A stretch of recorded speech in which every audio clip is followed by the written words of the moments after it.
और अब बात करते हैं पेपर लीक पर छात्र आंदोलन, धर्मेंद्र प्रधान के इस्तीफे और इस पर सामने आई स्थानीय प्रतिक्रियाओं की।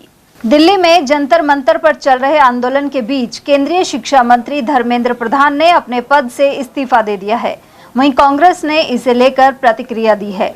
गौरतलब है कि नीट यूजी 2026 पेपर लीक के बाद से धर्मेंद्र प्रधान के इस्तीफे की जोरदार मांग उठ रही थी।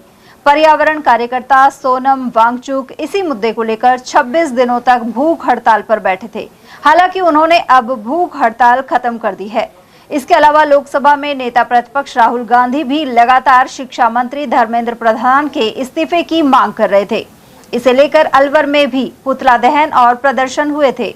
इससे पहले शिक्षा मंत्रालय ने एनटीए पर बड़ा एक्शन लिया था, जिसमें 47 अधिकारियों को बर्खास्त कर दिया गया था। केंद्रीय शिक्षा मंत्री धर्मेंद्र प्रधान के इस्तीफे के बाद कॉकरोच जनता पार्टी के संस्थापक अभिजीत दीपके ने इसे आंदोलन की बड़ी जीत बताया है।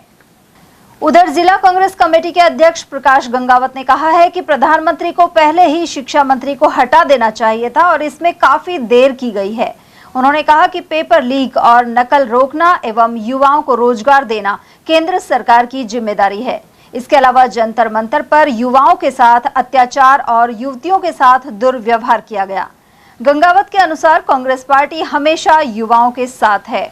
आज युवा वर्ग, छात्र वर्ग, आज जो इन्होंने इनके साथ किया है, पेपर लीक की घटनाएं, उसके बाद जो जंतर मंतर पे इन्होंने युवा साथियों के साथ जो किया है, उसकी तो मैं उसका तो आम पूरा भारत क्या पूरा विश्व उस चीज़ को देख रहा है कि आज भारत में क्या चल रहा है।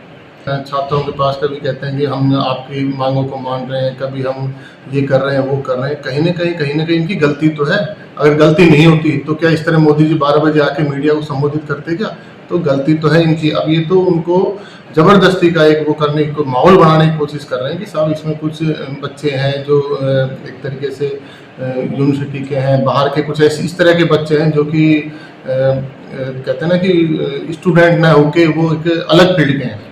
सर, मामला नीट का है और मुझे लग रहा है कि नीट के साथ साथ जो बेरोजगारी है देश में, युवाओं में आक्रोश है। जो 2 करोड़ नौकरियां नहीं थी, अगर 14 साल में 12 साल में 2 करोड़ नौकरी दे देते तो करीबन 24-25 करोड़ लोगों को नौकरी मिल जाती। मोदी जी ने वादा निभाया नहीं।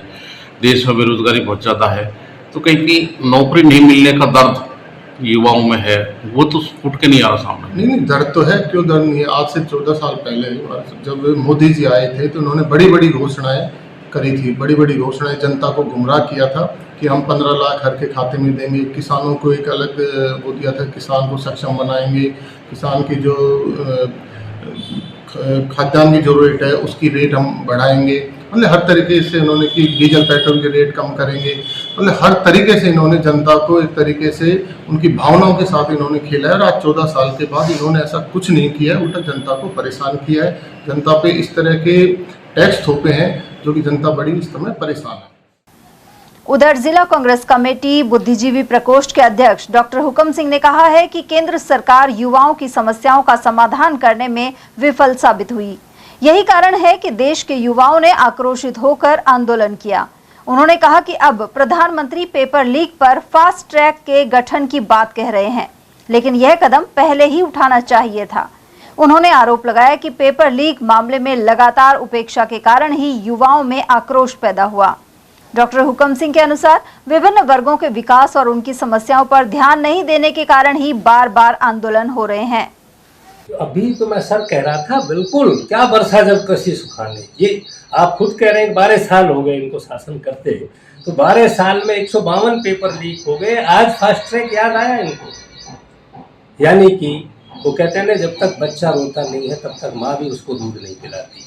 तो ये जो युवा शक्ति जो जागी है, इन्होंने जो अनशन शुरू किया, इन्होंने जो जागरण शुरू किया है देश के प्रति, इससे बीजेपी हरकत में आई है और होश में आई है। ये मदहोश थे और अभिमान में थे। इन्होंने आज तक कुछ किया ही नहीं। पेपर लीक हो रहे थे और आराम से सो रहे थे। ये और देश के युवाओं के प्रति संवेदनहीनता कहूँगा मैं इसे, जो कतई बर्दाश्त नहीं है। और जिधर देश का युवा जाता है जमाना उधर जाता है। अब आगे आप देखिए क्या क्या होता है। सर, आपको लगता है कि जब युवा दिल्ली पुलिस के अत्याचार का सामना करते हुए, लाठीचार्ज का सामना करते हुए लगातार जंतर मंतर रोके हुए है, और जब लाठीचार्ज के बाद भी देश का युवा दिल्ली छोड़कर नहीं जा रहा हो और बल्कि आक्रोश बढ़ रहा है, तो मजबूरी में सरकार बातचीत का या टेबल पर बैठकर वार्ता का एक ढोंग कर रही है। जबकि सरकार चाहती तो एक ही मांग पहले मानती कि भाई ठीक है, प्रधान का इस्तीफा हो जाए, केंद्रीय शिक्षा मंत्री का, तो वो सरकार दिखावा ज्यादा कर रही है, धरातल पर नहीं करना चाहती। बिल्कुल 100% सत्य है सर। मैं आपके चैनल के माध्यम से देश को ये कहना चाहता हूँ कि आज अखबार पढ़ लीजिए आप, कौन सा दिन है जिस दिन महिलाओं के साथ व्यभिचार, अत्याचार, बलात्कार, चोरी, लूट डकैती नहीं होती। और आप ताजुब करोगे कि पूरा देश का युवा जंतर मंतर पर है, हजारों हमारी बहनें बेटियां वहां पर हैं, हजारों युवक और बहन बेटे हमारे वहां पर हैं, लेकिन आज तक इस माहौल में किसी लड़की को, किसी महिला को न छेड़ा गया है, न किसी का सामान चोरी हुआ है, बल्कि एक दूसरे का सहयोग कर रहे हैं। 24 घंटे जाग करके वो अपना अनशन कर रहे हैं, अपना विरोध जता रहे हैं। दिल्ली पुलिस तो उनको महिलाओं के साथ जो दुर्व्यवहार किया है, कपड़े फाड़े और शारीरिक रूप से भी बदतमीजी की है, और उसमें दिल्ली पुलिस के अलावा दूसरे जो गुंडे टाइप के लोग भी उसमें शामिल हैं जो छात्रों को पीट रहे हैं। हाँ, अब देखो बातें ऐसे अभी दिखाया गया है, मैंने भी टीवी देखा है कि ऐसे बहुत सारे पुलिस वाले हैं जिनके बैज नहीं है, नेम प्लेट नहीं। हाँ, नेम प्लेट नहीं है, वो कौन है, तो लोगों का कहना है कि ये कहाँ से घुस गए। तो ऐसा हो सकता है, लेकिन कुल मिलाकर हम पुलिस प्रशासन की ही बात करेंगे। अब वो कौन लोग थे, कौन लोग नहीं थे, लेकिन ये तो जाहिर है कि दिल्ली पुलिस ने लाठीचार्ज किया है, बहुत बर्बरता के साथ बच्चों के साथ मारपीट की। उधर पूर्व विधायक ज्ञानदेव आहूजा ने कहा कि इस आंदोलन में छात्र नहीं बल्कि रावण और अहिरावण शामिल थे। साथ ही विदेशी फंडिंग से चले आंदोलन में आरएसएस और भाजपा को कोसा गया।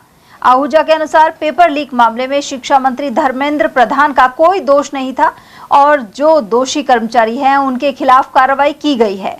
उन्होंने इस आंदोलन को मोदी सरकार के खिलाफ साजिश बताया। रावण अहिरावण पिट रहे हैं और उनकी लोग पिट रहे हैं, छात्र वहाँ है ही नहीं, और छात्र होते तो भारत माता की जय बोलते हैं, वहाँ भारत माता मुर्दाबाद बोला जा रहा है, और वहाँ आरएसएस को, बीजेपी को गालियाँ दी जा रही हैं। ये अभिजीत दीपके, ये अमेरिका का एजेंट है, इसके बाद करोड़ रुपए अमेरिका से आया, और इसको चढ़ाने वाला सबसे बड़ा गबन करता घोटालेबाज अरविंद केजरीवाल और समीर सिंह आप पार्टी, शाह पार्टी के लोग हैं, और सोनम वांगचुक ये चाइना का एजेंट था। अब है कि नहीं है, सारी पोल खुल जाएगी, क्योंकि केंद्र सरकार इस संबंध में पूरी जांच कर रही है। इस संबंध में मैं इतना ही कहूँगा कि ये लोग दोषी है, अपराधी है।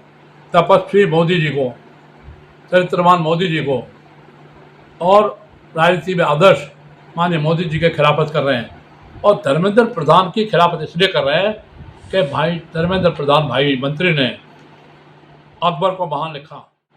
गौरतलब है कि इस मुद्दे पर अलवर में कांग्रेस के अलावा कुछ संगठनों ने भी जुलूस निकालने के साथ ही प्रदर्शन किए थे। वहीं आंदोलन के संदर्भ में देखा जाए तो किसान कानूनों को वापस लेने के बाद ये दूसरा बड़ा मौका है जब केंद्र सरकार बैकफुट पर आई है।